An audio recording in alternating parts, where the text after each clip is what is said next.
প্ৰতাৰণা কৰাৰ নিখুঁত কৌশলো জানিব লাগিব।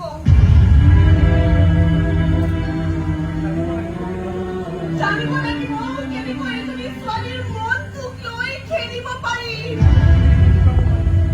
আবেগখিনিক লৈ জোকাব পাৰি, আৰু সময়ত হাতাইবোৰকে টোপোলা বান্ধি ডাষ্টবিনলৈ দলিয়াই দিব পাৰি।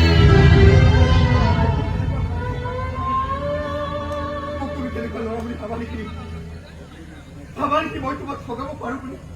ভাবা নেকি মই তোমাক প্ৰতাৰণা কৰিব পাৰো? আৰে কৰাটো তুমি কৰিছাই। সমাজক সাক্ষী ৰাখি তুমি নীলাক্ষীক বিয়া পাতিম বুলি কৈছা।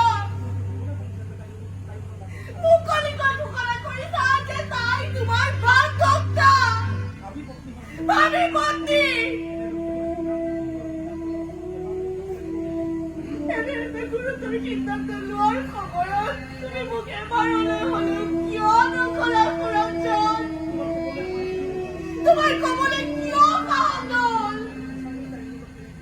যদি সঁচাকৈ তাইৰ লগত কিবা তেনেকুৱা হৈছে, চব কাম ইমান মনে মনে কৰিব লগা কিয় হ'ল?